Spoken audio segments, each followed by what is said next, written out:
What is going on, everybody? Welcome to another episode of Birds of the Roundtable, a show where we break down everything Philadelphia Eagles, what we learned the previous week, and we preview the upcoming matchup here, Week 17, against the New Orleans Saints. Joining me, my man Shane over there at half and half _TPL, man. How's your Christmas? How'd it go, man? It was good. It was a little crazy. I've been a little all quiet on the Eagles front over the last week and a half, but got back in, finished all the traveling up about a day and a half ago, and I'm just exhausted, but I'm ready to get back into some Eagles stuff. And to take a nap, but also to get back into the Eagles stuff. Love it, love it, love it. And then, as always, Ryan Reese from the Philly Sports Alliance. What's going on, man? Not much. Glad to be back in another roundtable and talking birds, as always, baby. Are you doing okay? Are you hanging in there? Because if you look at our poll results, it's not pretty, man. Not pretty. I knew you were going to bring it up. I knew it. Hey, listen, I feel very good about my draft. I'm more concerned about the people. They'll come around. Dibes buys bots for every draft poll he puts up. That's terrific. So me and Ryan did our first Eagles mock draft show, shameless plug, last night. So go ahead and check that out. But this is a big show because for the second time this season, yes, only the second time this season, we are changing hosts. Before we started this, we made a deal. If the Eagles lose, we will do a wheel spinner to determine who is the next host. My man Shane was first and went, 9 games or so? I had a much better record than you did, that's for sure. And now, with the Eagles' loss, I was the host, and we are now moving on to either Shane or Ryan. So, guys, may the odds be ever in your favor. Here we go. This will be the next host of Until the Eagles Lose moving forward. And, oh, man. Oh, boy. All right, Shane. All you, bro. All right. Ryan got out of this easily. I'm not gonna lie, that was so laggy on my end. I'm not even sure you spun it. I think it might have been I think it might have been rigged. Wouldn't put it past anyone. Yeah, especially not Dibes. So, okay, well, we'll go ahead and dive in here. We've got our Madden simulation running in the background. So you guys can watch that. You can chime in here on the comments, but we'll lead off with takeaways from the Eagles' Christmas Eve matchup against the Cowboys. The Eagles go in to Dallas on a short week and they lose 34-40. A lot of interesting things in this game, I thought. Let's start out talking about the offense. So, Ryan, I'll kick it to you first. What kind of stuck out to you from the offense in this game? Well, obviously, with Minshew at the helm, we knew it was going to look a little different. I was glad that they were able to mix in, the run, unlike the previous week where it seemed like they were, allergic to it. So that was certainly good. And it took a little time for Minshew to kind of click a little bit. But, the offense, honestly, you scored 34 points. Well, I guess technically, 27? 27.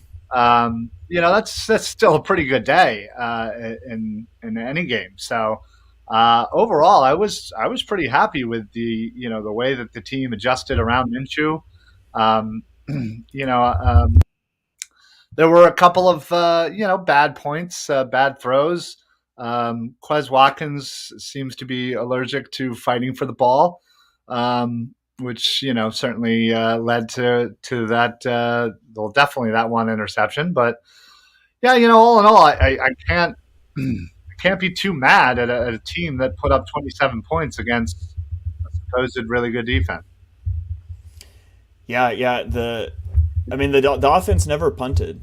They never once punted. Now they had 4 turnovers, which isn't ideal. No. Obviously, you have the Miles Sanders fumble, which is totally on Miles. You have the Boston Scott fumble that I'm putting like 90% of it on Scott. Maybe it was some exchange issues there, but you got to get that if you're Boston Scott. And then the 2 interceptions when targeting Quez Watkins, which let's just be honest. Those are both on Quez Watkins. Like, Minshew was late to the first throw for sure. He was like, I mean, he was a year and a half late.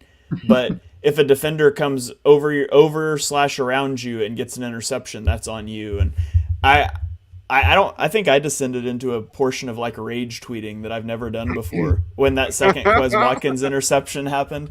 Like, I fired off like 4 tweets in like the span of 2 minutes slandering Quez Watkins, and I stand by all of them. Like, at this point, Quez Watkins had an interception that was his fault against the Bears, where he didn't run his route out all the way. He's responsible for 2 interceptions in this game. And if you want to throw in him fumbling that strike that Jalen Hurts threw to him in the Commanders game, you could say Quez Watkins is responsible for both of the Eagles' losses this year. He'd be my wide receiver 4 next week. Like, Zach Pascal comes out as wide receiver 3 next week if I'm Nick Sirianni, because the level of effort that Quez Watkins is putting in play in and play out's unacceptable for a playoff team. It was pretty ironic that I put out my wide receiver video for the NFL draft this week, because coming into this, like weeks ago, wide receiver would not really be on my list of needs for the Eagles.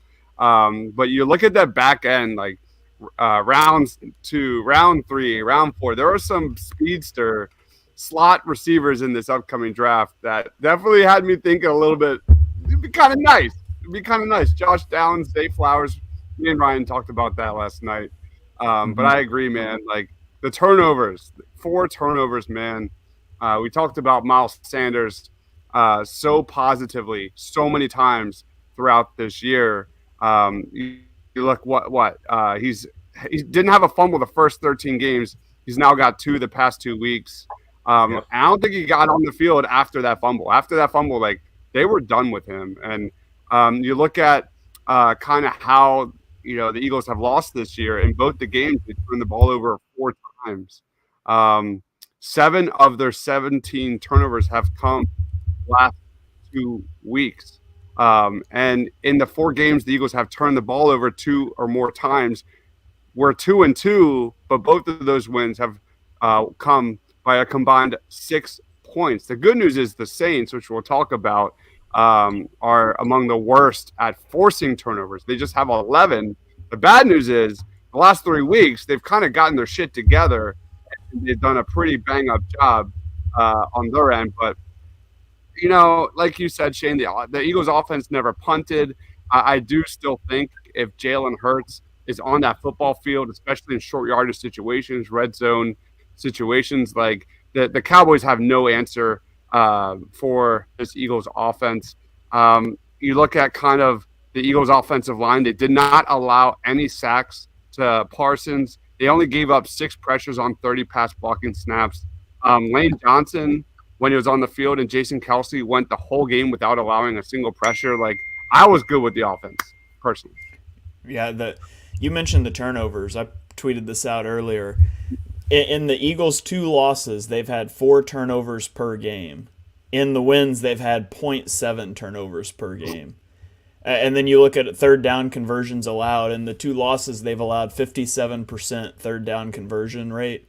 In the wins, they've allowed a 36% conversion rate. Like, those are your 2 keys. For the offense, it's the turnovers. For the defense, it's been an inability to get off the field on third downs. But we talk about the offense, which, by the way, to finish off my Quez Watkins rant, I guess, how are you targeting Dallas Goedert half as much as you targeted Quez Watkins? Like, I don't understand that from Minshew at all. But Quez Watkins gets 5 targets. Dallas Goedert only got 3. But all those quibbles aside, like, Dallas has the number 3 DVOA defense, the number 3 EPA defense, and the number 7 defense in points per game. And the Eagles destroyed it with a backup quarterback until they didn't, until a few plays. And so I think you walk away from this game, Quez Watkins aside, and you feel pretty encouraged about the offense. I mean, even Gardner Minshew, he played well. Like, it was a little rough at the beginning. You forget, like, Jalen Hurts doesn't have, like, an elite arm in terms of arm strength, but you just forget getting used to watching him, and then you watch Gardner Minshew, and it just feels like everything hangs in the air forever. So the arm strength, you could tell a visible difference. But I thought he settled in the second half, and he was hitting anticipation throws. He was throwing intermediate, middle of the field. Like, I thought he did a good job navigating the pocket. Like I have no concerns about Gardner Minshew leading the Eagles to a win in one of the next 2 weeks. It's the run So game, man. It's the run game that I'm still very confident. Like Jalen Hurts is in that game against the Cowboys. The Eagles' run game would go all over the Cowboys. That's how I feel. and they had a hard time. I felt like they were still trying to run like their zone read looks, leaving the edge unblocked. And as the game went on, it just became apparent that Minshew was not going to pull one of those, and Dallas started crashing down. And I thought Dallas really loaded the box, and the Eagles' run game, I could argue that they ran the ball too much. It just wasn't working, and they tried to stick with it, I thought. But let's talk real quickly before we move on to the defense. Devonta Smith and A.J. Brown, just incredible wide receiver duo. Like Devonta Smith, his body control on the sideline, I swear he makes one catch a week that when the ball gets thrown, I'm like, there's no way that's a catch. And then I see it's to Devonta Smith, and it's like, oh yeah, that's a catch. Like, it's incredible the catches he made. And then the one that he made over the middle of the field where it was like behind him and above, and he jumps and fingertips it in, like just. And then of course I think that was the last drive, and Minshew heat checked to him in the back of the end zone after the spike, and I just expected him to come down with that. I was borderline shocked when he didn't. He's just so good. Yeah, that's one of the best highlight reels of Devontae Smith maybe ever. 2 or 3 of those catches were absolutely insane. And like you said, Shane, like if that ball was just a couple inches shorter, maybe Devontae would have a chance at that because he was locked in. Yeah. Okay, well, Ryan, let me kick it to you with the defense now. Lead us off on the defense. Defense gives up 40 points. What did you make of the performance by the defense in this one? I thought they brought a pretty good pressure, on Dak, forcing him to kind of, make some tight throws. But, to Dak's credit, it seemed like he couldn't miss. I think he maybe had 2 incompletions in the first half, something like that. So they were getting to him. They were forcing the quick throws or not smooth throws, but he was making them. The defensive backfield, on the other hand, I thought this was pretty bad game by Slay. Yeah. I never, ever, ever, ever, ever want to see Josiah Scott on the field ever again. Let's just sign Crevion LeBlanc like everybody wants to, and then we'll just deal with that problem next week. I just think overall bad game by the defensive backfield. The 3rd and 30 obviously was so egregious. They couldn't stop him on 3rd downs. CeeDee Lamb did whatever he wanted to, and for whatever reason, it didn't seem like Slay, which, again, having a bad game regardless, it didn't even seem like he was ever on Lamb. I feel like every time I looked, it was Josiah Scott for some ungodly reason. And just, Lamb just did whatever he wanted to. I thought TJ Edwards had a really great game. I think what did he end up with, 14 14 tackles, which was, I believe, his career high, or at least season high. But I don't know. I don't know what the defensive backs were doing. They played terrible, and they need to clean that stuff up and get Scott off that field. Yeah, Dibes, talk to me about the defense. What did you see out there? What did you think of the defense's performance?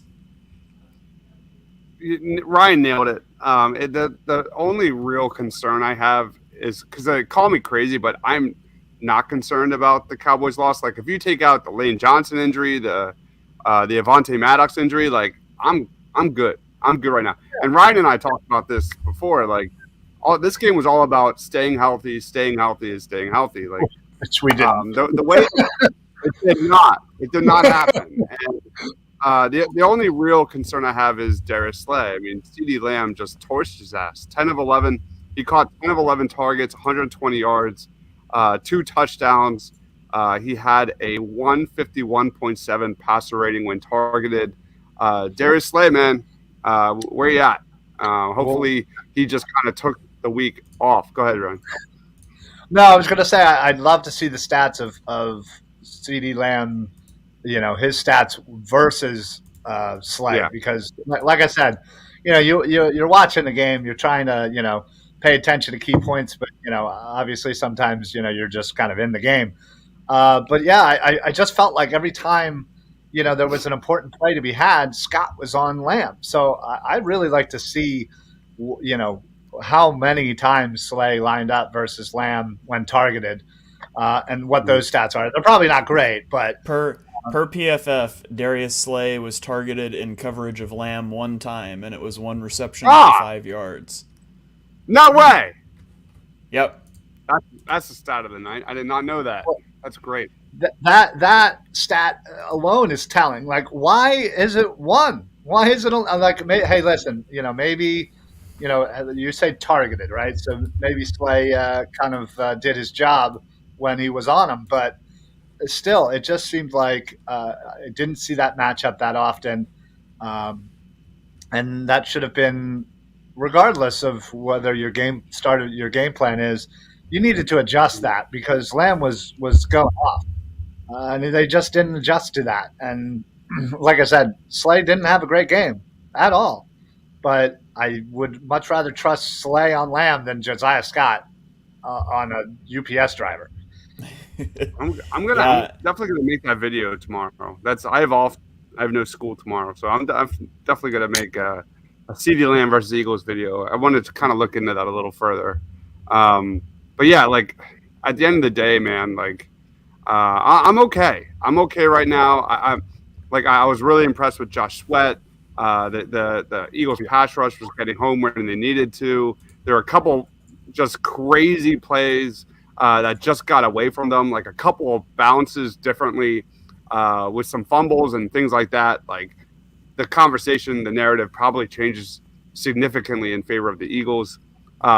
Prescott's numbers against the Eagles zone, I'm not worried about it. Like for me, we talked about this before. Like, why wouldn't you throw a vanilla game plan at the Cowboys in Week 17? True. Why wouldn't you do that?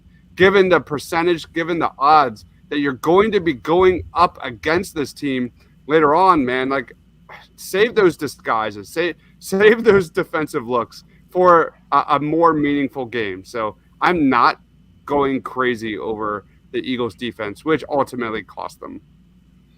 Yeah, Yeah. you got to take this game with a grain of salt. You said it perfectly. Like, you know what? It in the grand scheme of things, it really does not matter. We still control our own destiny. We have to beat New Orleans this week or New York Giants next week. I'm very, confident we can take care of at least one of those wins. So, but yeah, you're right. Why, most likely Dallas is going to have the fifth seed and go up against Tampa or Carolina or whoever the hell is going to win that crap division, and most likely go in there and beat them, and then have to come to us in the divisional round. So you're right. Why give away anything that you don't need to give away? So yeah, I think while watching the game, very frustrating with lots of turnovers and missed opportunities. But once the game kind of settled and I calmed myself down from the loss, I was like, you know what, this isn't the worst thing in the world. It sucks, it would have been a great Christmas, a little added bonus, but all in all, I'm still happy. Just get healthy for the playoffs. Hopefully, Lane Johnson can be fine for that divisional round. Yeah, two things that stuck out to me with the defense is one, just the key mistakes and lack of execution. You gave up a 3rd and 30. You have the blitz on the first drive where Avonte Maddox wraps Dak up on 3rd down and doesn't bring him down, and they end up going to score. You have a penalty on Darius.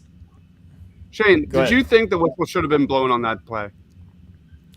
I don't know, maybe, but you don't stop playing until the whistle's blown. Like, you got to bring him down, and Fair. And it's a tough spot too, because if you throw him to the ground, maybe you get a penalty on that. But I'd rather take a penalty for putting a hit on a quarterback than letting him get out of it. So I don't know on that one, but you got a 4th and 8 where Darius Slay draws a penalty and it moves the sticks. There was just too many miscues by the defense. That was my first takeaway. My second one, okay, maybe I've got 3 takeaways. My second one, though, is that early in the season, everybody complained about the inability to stop the run, not stopping the run. The pendulum has swung too far in the other direction. Ezekiel Elliott had 16 carries for 55 yards. Tony Pollard had 9 carries for 19 yards. And the Eagles were living in 5 down fronts to stop the run. The problem with that is those 5 down fronts make the coverage behind it so much worse. Like, I would rather, especially with a quarterback that is as good as Dak, that's dicing you up, that is clearly on, I would rather you give up 5 yards a carry because maybe eventually you get a tackle for loss and you put them behind the sticks in the scenario that you want. I thought the Eagles sold out way too much to stop the run in this game. I don't think that's not your primary concern when you play Dak Prescott. The primary concern is not Ezekiel Elliott running the ball. So I thought they did too much of that. And then the third thing for me is just that, and there's chinks in the armor showing, and it's due to injury. I mean, you look at the Eagles have been remarkably healthy this year. December is the month you want to stay healthy. You want to hit the playoffs fully healthy. If you just think about the Eagles' last 2 games, your quarterback is out with a shoulder injury that, it's a SC joint injury, not an AC joint injury, and that's a bigger deal. It's a longer timeline to return, and so we don't know what he's going to look like when he comes back in the playoffs. He may not be 100%. You get Lane Johnson leaving with an abdominal tear. That's devastating to your offense. You have Avonte Maddox leaving with a toe injury that was deemed significant. He'll miss, quote, a significant amount of time. You've already got Chauncey Gardner-Johnson out. Jordan Davis goes out. Like, you are stacking injuries at the most inopportune time. And now you've got Reed Blankenship, who is a UDFA, who, he had a great interception of Aaron Rodgers, but he's a UDFA for a reason. And you've got Josiah Scott. And if you're the casual Eagles fan out there watching and you want to know which one of those 2 guys are, just look at every pass Dak threw. The guy he threw it at was either Josiah Scott or Reed Blankenship. Like, the Eagles season, not to be like doom and gloom, the Eagles season's really close. It's in danger of going up in flames because of injuries. Like, and of course, that sounds ridiculous to say after what they did in 2017, but the Eagles have got to get through the next 2 games healthy. And they've got to get some guys back, and they've got to figure out a plan for the secondary. If it's me, when Chauncey Gardner-Johnson is available, he's going to be my slot. I would much rather have him on the field with Reed Blankenship than have him on the field with Josiah Scott. I trust Reed Blankenship more, but you've got to figure something out there. And the Eagles drafted Nakobe Dean in the 3rd round, and it's kind of late now, but I'm here to tell you, Kazir White had the worst game I've seen a linebacker play this season against the Cowboys. He was dreadful. And he's had a couple games that are pretty shaky that he's stacked up. This is where you sit there and you think, it would have been nice to get Dean 10 or 15 snaps a week and feel like you could trust him in the playoffs, because Kazir White's play has been borderline bench-worthy the last couple weeks. It is way too late to make that move to a rookie, though. And so I have concerns about the defense and how they're going to hold up. Now, ultimately, the Eagles have a really good offense, and that wins out usually. And you feel like your defense is going to make some plays, and you get 6 sacks. And we talked about all the miscues. Like, if you can rush the passer, you can generate negative plays. And if you can get off the field once or twice or 3 times, it can swing a game. But you got to execute in those high-leverage situations. And I saw a lot of people saying, why aren't they playing man coverage? CeeDee Lamb toasted James Bradbury in man coverage for a touchdown. CeeDee Lamb, Dak Prescott were on one. You got to regroup because this is your likely divisional round matchup in the playoffs. You got to have a plan.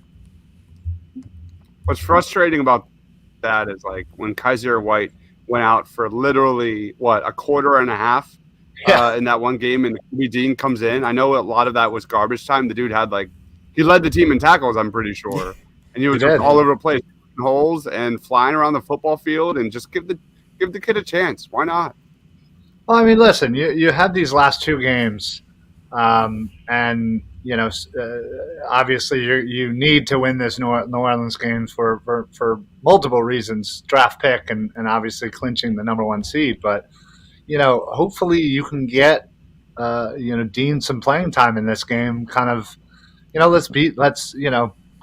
everybody's pissed off. Let's beat up on this team and get out No to a way. big lead. Get it. Wow, did he just What throw a a pass. 50-yard bomb? Off his back foot. Yeah, off his back foot. All right, 55-yard bomb. But yeah, hopefully you can have the ability to get Dean some playing time in this game, and obviously, with that win, for the final week, he'll definitely be able to get some playing time. But I agree. I think it was kind of silly not to have the foresight to realize that, hey, listen, you have an opportunity. This kid obviously has some ability. He may not be there where you want him to be, but still, you got to get him something to get him a little bit more used to this game so that you can use him in the playoffs. It's just dumb. All right. Well, one last note on the defense is Brandon Graham did get a half a sack in this game, so he is up to 9 for the year. I really wanted them to give him credit for the full sack, but they gave half of it to Sue. So he has 9 sacks for the year. He's 1 sack away from a new career high. His previous high is 9.5. It would be the first time he ever got double-digit sacks. It would also be the first time an NFL team has ever had 4 teams with double-digit sacks. So we can root really hard for a Brandon Graham sack sometime in the next 2 weeks. It would be really cool to see him get double digits for the first time in his career. Great. Okay, Dibes, anything else on the Cowboys game that you need to get off your chest before we move on to the Saints? Nope, I'm good. We pretty much touched on Ryan? all of it. Yep. Yeah, no, I'm good. I'm over it. Let's move on to New Orleans. Okay, so on to the Saints. The Eagles will host the Saints. They get an extra day rest. Actually, I don't know. When did the Saints play this week? Did they play Christmas Eve or Christmas Day? I'm not sure. Doesn't matter. The Eagles get an extra day of rest. I don't know if they're at a rest advantage, but they'll play host to the Saints. Let's talk first about the Saints offense versus the Eagles defense. The Saints, in the last 6 weeks, their offense is 13th in EPA per play. They are 5th in drop back EPA, which really surprised me. And they are 21st in rushing EPA. Andy Dalton is still the quarterback for the Saints somehow. Dibes, why don't you lead us off here about talking about the Saints offense against the Eagles defense? I've got 2 things that I'm looking at. Personally, we have Anthony Parker in the house. Go Birds. Thanks for joining, Anthony. So obviously it starts with Alvin Kamara and Taysom Hill when it comes to the Saints offense. You look at Kamara, 76 rushing yards last week. He also had 2 receptions for 34 yards. His 110 yards, that was the highest of any player in that game, which I think was negative 1,000 degrees at that stadium. It was something ridiculous. But Kamara is obviously super dangerous in space. The Eagles have to be disciplined defensively.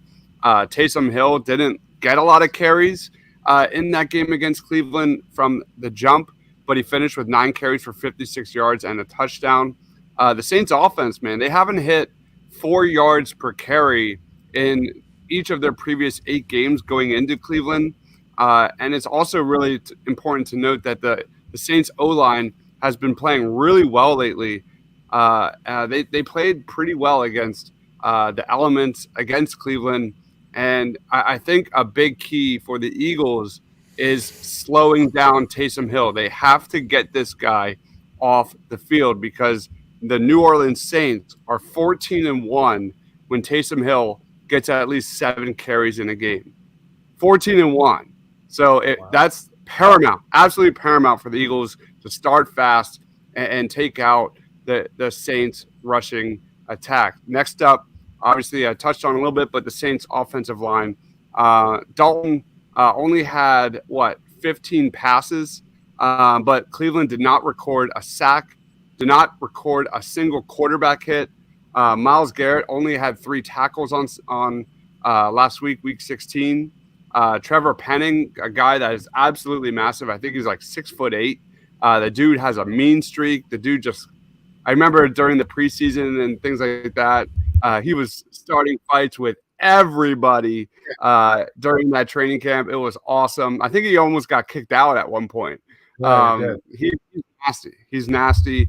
But the offensive lineman for the Saints that everybody should know is Eric McCoy. The dude is second best in the NFL with a 97% pass block win rate, fifth best run block win rate at 74%.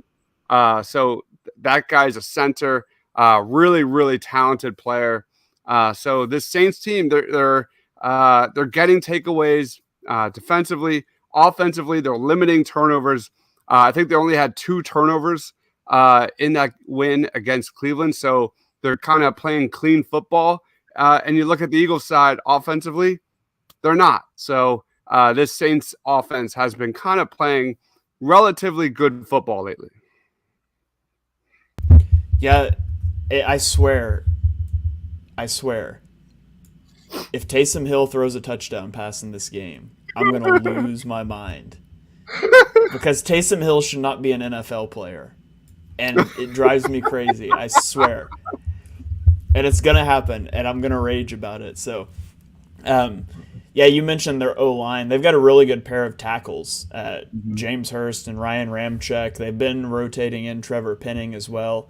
I think you can exploit their guards a little bit. Andrews Pete and Calvin Throckmorton, they're a little bit vulnerable. They've got 41 combined pressures allowed this season, despite each only playing 11 games. So there could be, maybe this is a good Javon Hargrave game, penetrating up the middle. But the Saints beat the Browns, and they only threw for 92 yards in that game. And they didn't run particularly well either, and it was a crazy weather game. It was like 7 degrees at kickoff, and it got colder throughout the game. But they've got a really good defense we'll get to in a minute. Their offense, you mentioned, they like to run the ball. They have the second highest 13 personnel usage in the league, and some of that goes back to having Taysom Hill out there. They only run 11 personnel. 11 personnel is base for most teams. They only run at 43% of their plays. So they are going to have extra tight ends. They're going to have fullback on the field. And they are the heaviest pre-snap motion running team in the NFL. So they throw a lot of motion at you before running plays to try to make you lose gap integrity. So it's really important, like you said, the Eagles are disciplined on that. And they need to be able to stop the run. And this is a game, unlike the Cowboys game, where I'm fine with those 5-man fronts. Load up that box, make Andy Dalton beat you with his arm. I don't think he's going to do that, but they're not afraid to run into stacked boxes either. They do it on 41% of their snaps. So you can look for that. They use that run to set up their play action. They only run play action on 13% of their plays, which is a pretty low rate, but they have the highest positive play rate from play action in the league. So you don't want to let their play action game get going, although they don't use it a terribly lot. Ryan, what do you think about the Saints offense, Eagles defense? How do you see this matchup playing out? Yeah, obviously we know the big names, Alvin Kamara, Michael Thomas, obviously on IR, but Kamara's not having that great of a season. I think a lot of that has to do with just kind of their offense leading up to, I would say, probably about 2 or 3 weeks ago when, again, they've seemed to turn a switch and they've been, relatively productive when they need to be. I'm still not sure why they're starting Andy Dalton over James Winston, but hey, listen, they've won 2 games in a row, and you got to go with whatever works. But yeah, I think Chris Olave obviously is going to be a really good wide receiver in this league for years to come. I really do like him on this offense. And you're right. Their offensive line is slowly becoming very good. Ramczyk is a great tackle, and yeah, that Penning kid. It seems like he doesn't isn't officially starting. Does seem to get decent playing time. So, I just think. The defensive line of the Eagles are certainly going to be tested. they're like you've said, very good offensive line that have been playing well recently. Not so great in the beginning of the year, but anytime you can stop Myles Garrett from doing anything, I consider that a win. So yeah, who knows? If the Eagles will be able to get home or at least put some pressure on Andy Dalton, because we all know, when Andy Dalton feels the pressure, that's when he makes his mistakes. So hopefully they'll be able to get past that line, and then there's the Taysom Hill thing. Some games he's electric and takes over a game, and throws for 100 yards, runs for 100 yards, catches 100 yards, scores touchdowns, and then there's games where you don't hear his name at all. So let's hope it's the latter for next week. Taysom Hill, 100% factor. Extra. I mean, you look at the way the Eagles' defense was carved up against Justin Fields, especially on like third and shorts, third and longs, using his legs, making one or two defenders miss and getting huge gaps of space, especially against Gannon. Like, he's definitely the one I'm most concerned about. Can we just take a moment and point and laugh at the Saints for trading their first-round pick this year so they could go get Trevor Penning, a guy who's playing less than half the snaps for them? Like, they traded a future first-round pick for an offensive tackle, and they're now rotating him on their offensive line. Can we just take a moment and marvel at the sheer stupidity of that move? Okay, I'm good now. I will say, I'm going to be revved up in week 17. Like, this is an absolute must win for the Eagles when you talk about draft pick, because I'm all about draft picks. Yeah. Eagles must win this game. If the Eagles lose this game, I will be 1,000% more devastated this week than last week against the Cowboys. Yeah, well, I mean, think about it. If the Eagles win, not only do we obviously improve our draft status, but that knocks New Orleans out of the playoff picture. So what are they playing for the next week? Yep. It's so they what are they going to play for? Hey, let's screw those Eagles and try and screw the draft pick that we gave them for nothing. Like nobody's going to care. So again, I think this helps us in so many ways. With a win, we can secure the division, the number 1 seed, better our draft status, and then just again knock New Orleans out of playing for anything for the final week. So it's a win, win, win, win, win. I'm all about it. All right, let's move on to the Saints defense and how they match up with the Eagles offense. Through the last 6 weeks of the season, the Saints ranked 10th in overall defensive EPA. They're third in passing EPA, and they are 26th in rushing EPA. So their pass defense has been really good, but their run defense has been shaky over the last few weeks. Ryan, I'll kick it to you first this time. What are you looking at on this Saints defense?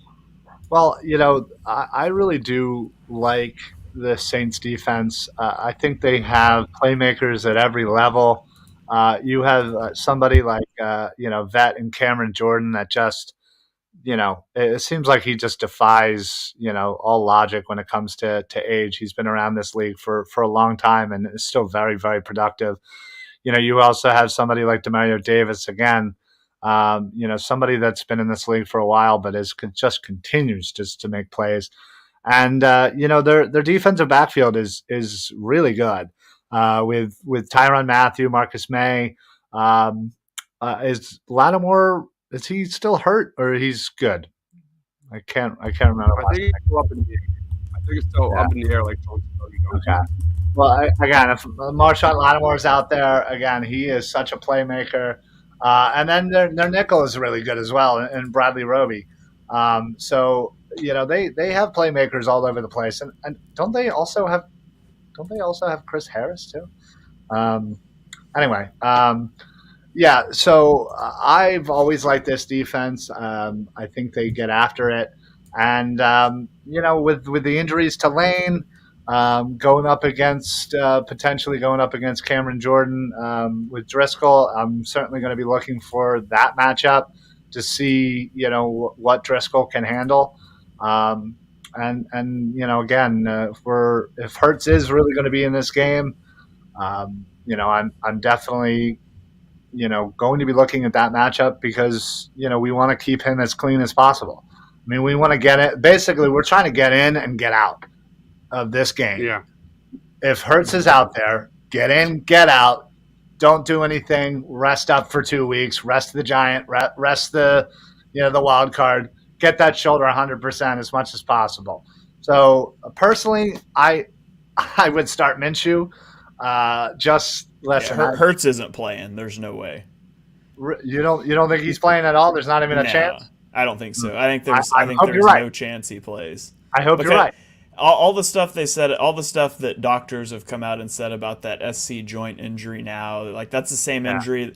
That's the same injury that knocked Tyreek Hill out for like 5 weeks, and Tyreek Hill notably doesn't use his shoulder to throw a football. So like, I mean, to be honest, I'm a little concerned about Hurts coming back for a playoff game, but that's a conversation for a later day. But yeah, I don't think you see Hurts this week, and if the Eagles were to lose, I still don't think you see Hurts against the Giants. I think he's done until the playoffs. Good, because honestly, from what we all saw from Minshew, you give him another week of practice and another week under his belt, just to kind of clean up anything that needs to get cleaned up.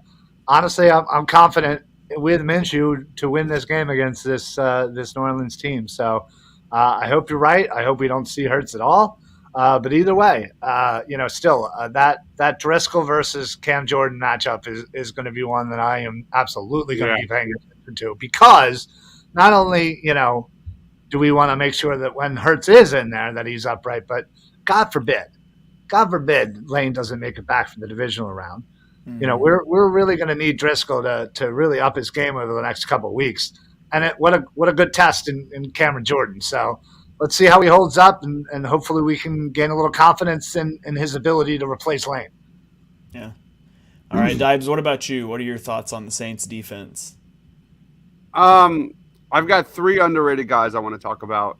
And then so this might be a rant. So when it comes to the Saints, defense versus Eagles offense, it boils down to red zone offense versus red zone defense. The Eagles are the best in the NFL in the red zone, 72.2% conversion rate inside the red zone. The Saints are a top 5 defense inside the 20.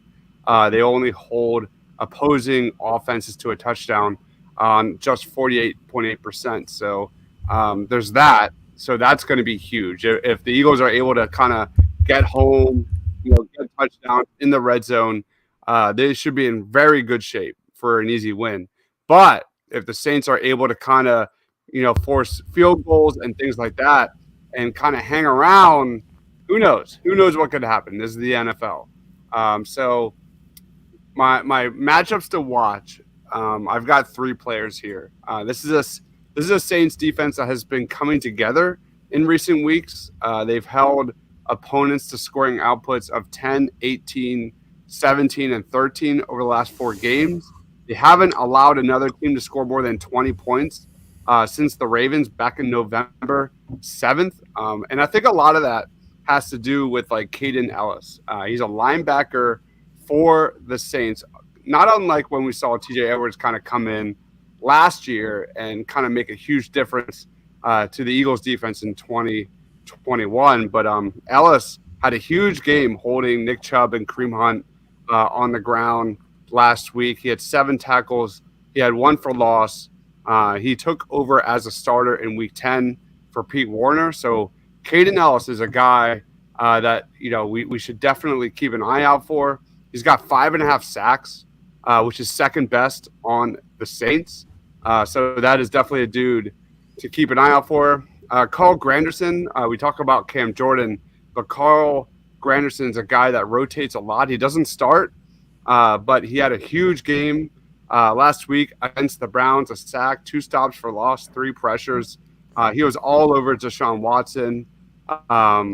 So, the Saints have the 7th best sack rate in the NFL, 7.56% on dropbacks. So that's a huge thing, especially if Lane Johnson not if Lane Johnson, but without Lane Johnson and Jack Driscoll getting on the field. So Carl Granderson, Cam Jordan, those are two guys. And then the other underrated player I want to talk about is really intriguing, and I'm really excited to watch him play, is a guy named Alontae Taylor. I don't know if you guys know who that is, but this guy allowed only 2 catches on 5 targets last week. In 8 starts this season, he's never yielded more than 53 yards in a single game, and he was all over the place. He was the one that forced the interception to Sorensen last week against Cleveland. He had that deflection. So and he also had a major clutch play when you watch the game in the end zone that prevented a touchdown. So Taylor has shown that he can play really well. I don't know what Lattimore's status is, and if he plays, that'll obviously impact Alontae Taylor and his snaps. Those are a few names to watch for. Yeah, isn't that the rookie from Tennessee, right? I think so. Yeah. Yeah. No, I've definitely noticed he's filled in for Lattimore pretty well, with Lattimore kind of in and out of the lineup. So he's certainly gotten his opportunity to show what he can do. So, they're deep when it comes to their defensive backs. I mean, they got safeties, they got corners. So, Brown and Smith are definitely going to have their hands full, making those catches and getting down the field. So. They have Paulson Adebo too, which is a guy I really liked in the draft. I think it was 2 years ago, the 2021 draft. It might be a 2020 draft. I can't remember, but I remember really liking Adebo. 21, I think. Yeah. Yeah. So the Saints, they're the most effective team in the NFL blitzing. They generate a positive play for their defense while blitzing at the highest rate in the league. Wow. Fortunately for the Eagles and everyone else they face, they only blitz on 12% of their snaps, which is 30th in the NFL. So they don't blitz often, but when they do, they're really effective. And a large part of that is Demario Davis, who Ryan mentioned. He's got 8 sacks and 16 pressures this season and fairly limited pass rushing reps, but that's not their bread and butter. They're going to rush 4. Sometimes they rush 3. They drop 8 into coverage on 25% of defensive snaps. They're a big coverage team, and they play really good coverage, and you guys have alluded to that. They have the 3rd highest positive play rate when in man coverage, which they run on 33% of their snaps, which is pretty high rate league-wide. They've got the 2nd highest positive play rate in zone. And so their coverage is sound. They do a really good job on the back end. It's really just good coverage, though. It's not really about their pass rush.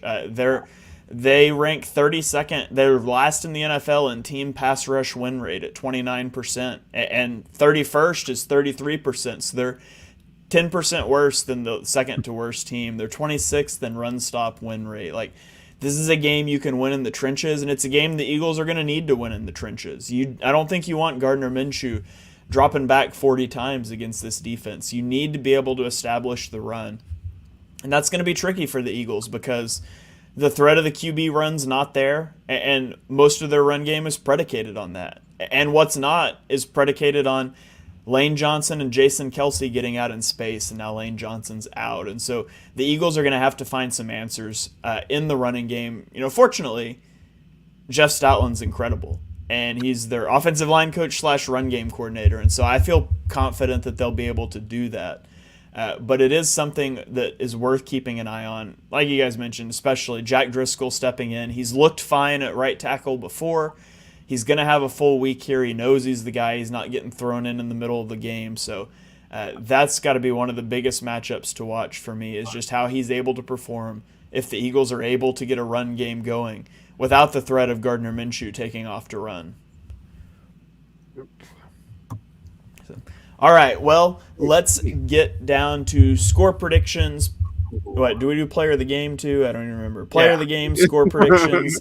Okay, Ryan, lead us off. Tell me how this game's going to go. Who's going to win? By what score? And give me your player of the game prediction.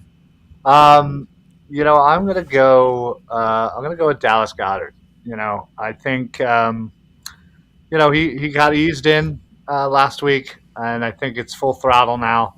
Let's see what he can do. again, he's going to go up against a few good linebackers there. So let's see what he can do. And honestly, I think Minshew is going to rely on him heavy, as some of the outside throws might not be there for him this week. So let's look to the middle. Let's get Dallas Goedert going, MVP. Woo-woo. All right. What's your score prediction? I am going to go with 26-20. Eagles, of course. All right. 26-20. Dallas Goedert player of the game. Dives, what do you got for us? I'm going bigger, man. I think the Eagles come out and really respond in this one. I think the Eagles, clean up the mistakes, stop the penalties, stop, shooting themselves in the foot. I think the Eagles come out big in this one. I'll say 34-20, 34-20, and a pretty decent win for the Eagles. And I know I don't normally say this, so I will say player of the game will be, no question, Devontae Smith. I'm going Devontae yet again. He has been on fire lately, so I'm going to roll with the hot hand. For me, Eagles get the W here, clinch home field advantage. More so, just please to God stay healthy. That's everything, and we move on. My player of the game is going to be Josiah Scott. No, and no, I'm just kidding. I'm gonna go with player of the game. I'm gonna give it to Miles Sanders. I think the Eagles are gonna try to establish the running game. I'm hesitant to do that because I'm not the biggest Miles Sanders guy. I don't think he's played that well the last few weeks, but maybe this is the get right game. They need somebody to step up. You're on the ropes with your quarterback and your right tackle down. Miles Sanders is going to step up, and I'll say the Eagles win this one 28-17. I think it's going to be kind of a slugfest of a game. I don't think this is going to be a game that we feel real comfortable about until the final whistle, but I think the Eagles take care of business for the sake of the draft and for the number 1 seed. So we'll go Eagles clinching and me hosting this show again next Tuesday night. For the sake of my anxiety, I'm telling you, I'm gonna be miserable, absolutely miserable if the Eagles somehow blow this game. Agreed. Don't even put. Oh my gosh! As they just hit it. Oh my Eagles God. are up. Eagles are up 2 scores in the Sims, so we're good. But that's the kind of stuff right there. That's Right. that terrifies me. Well, the last thing, Is that Josiah Scott? No, that's I Real can't tell. Blankenship. Blankenship, Well, there you go. the other one. Now, listen. The last thing we need to do is sweat out Week 18. I don't want to play. I don't want that game to have to play for anything. I want that game to throw in some of your backups, rest some people, give another week of rest, see some of the young kids, let Dean loose against the Giants. Those are the things I want to see against the Giants. So I will say, back when people were talking about the Eagles clinch on Christmas Eve, do they just rest their starters the last 2 weeks? And I was adamant, like, no, that's too long. The rust, all that. I'd play them like at half each of the last 2 games. The way the injury bug is biting now, I will bench absolutely everyone. Yes. I'm benching everyone except Josiah Scott for week 18. yeah, he needs some game time. No, you're absolutely right though. If they would have gotten out of Dallas clean, I would have been perfectly fine with that kind of. Hey, listen, play him a quarter or half, whatever. Get him out.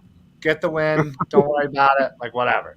But now, I don't want any starter near that. I think they will too, because you look at how the Eagles have handled preseason, right? And I mean, if you look at Week 18 and already having the 1 seed secured, it's essentially a preseason game, and the Eagles have not played starters hardly at all in those games, so it would not surprise me at all if the Eagles do that. If they beat the Saints, I don't think you're going to see any of the key guys out there. I think they're going to put down as many of the key guys as they can with the 53-man roster constraints. Sure. Yeah.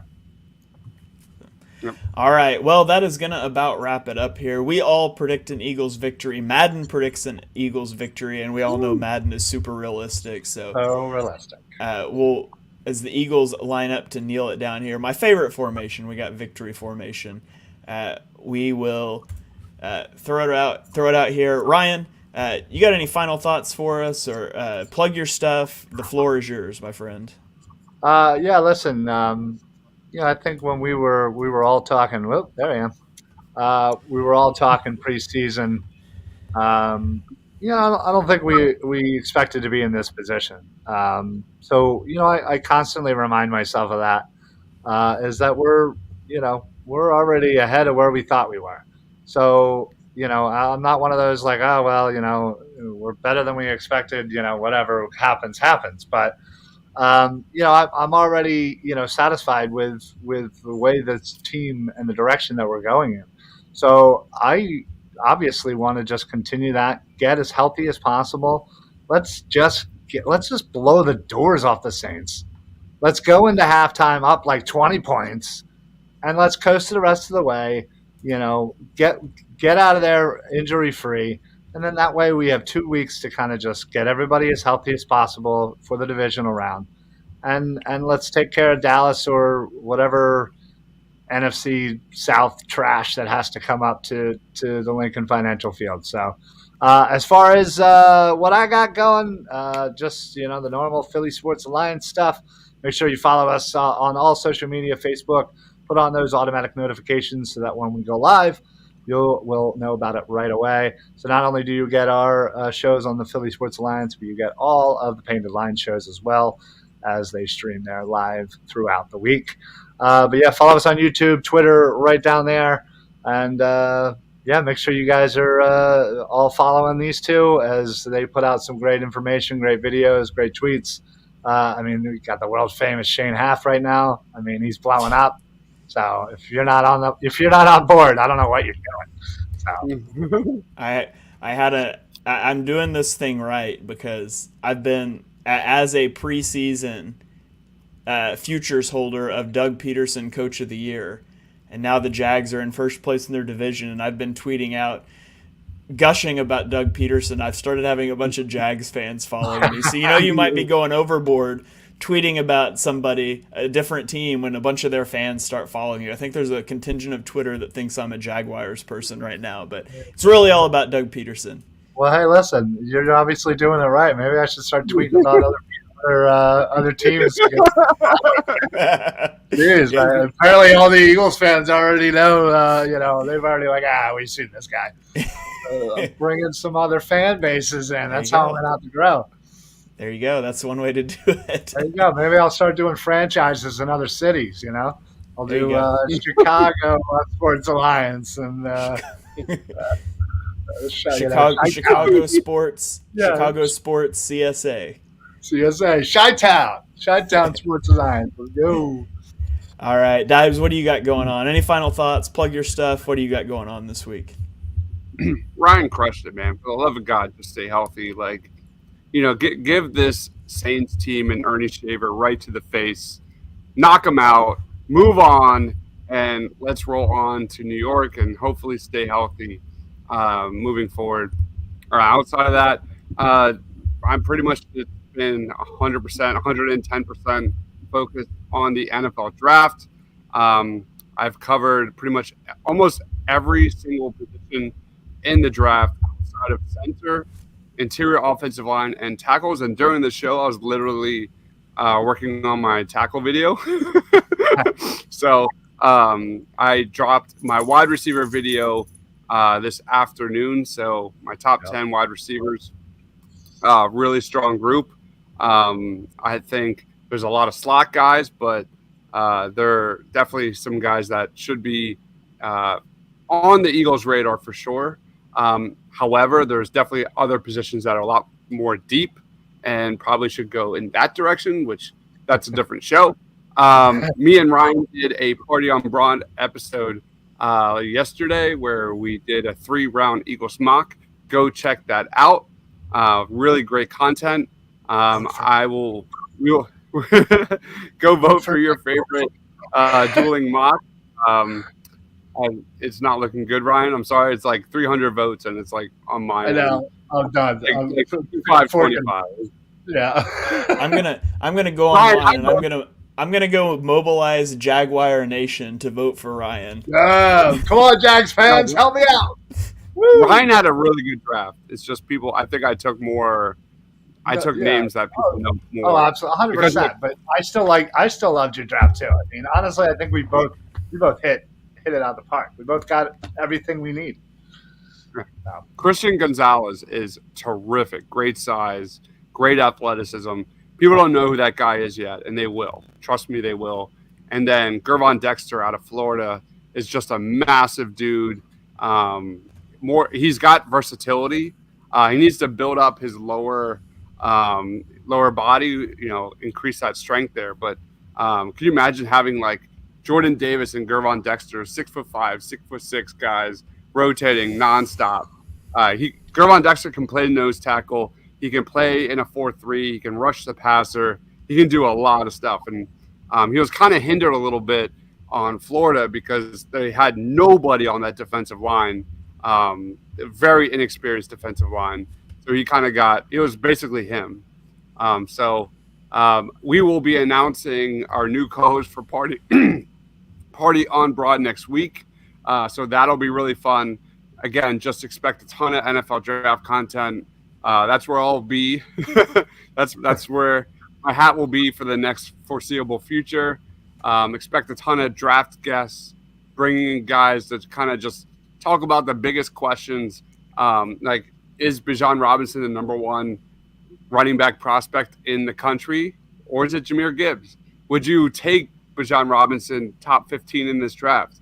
I think there's a fun conversation there, and things like that. So Party on Broad is coming back eventually, hopefully next week. It's been a process, but I don't really have anything else to add beyond that. All right, make sure you are following Dibe's draft content. It's some of the best content that's out there. I'm going to have to start playing catch up, and I might do it by starting out watching all your videos and taking notes. So with the whole NFL stuff that I do, I have a really hard time focusing on the draft till the season kind of winds down. But Chalk Talk will be back live after taking a week off. We're going to do it tomorrow during the day, though. We're not doing it tonight. I'm exhausted. So we're going to do it sometime tomorrow, but it'll be out there reviewing Week 15 of the NFL. I'm going to try to get out some All-22 tomorrow, but to be honest, I don't know if I'm going to make it to that. But I will be back in full swing next week, being home for the full week, getting the kids back in school. It'll be great.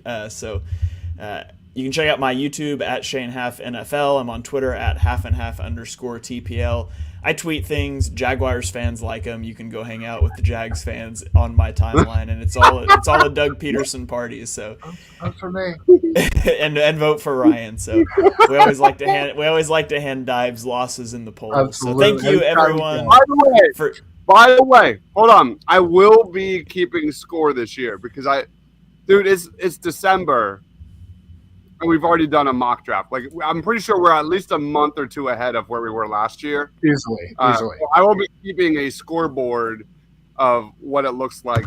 That way, we have almost like a where our picks have gone. Yeah. I've already turned Dives down for a couple mocks because I'm like, I have not watched enough players yet. I can't do it yet. I even in my free time, I just go pull up the PFF mock draft simulator. And I do the Eagles' first pick, and then when it gets to their second one, I'm like, I haven't watched enough guys yet, and I just close the tab. I haven't completed a mock draft yet, but I will at some point. Anyways, preview what's coming down the road. Dives, real quick, you said you only have a few positions left. I didn't hear kicker or punter. I will not be covering kicker or punter. What gives, man? The Eagles need a punter, man. I need to know who the guys are.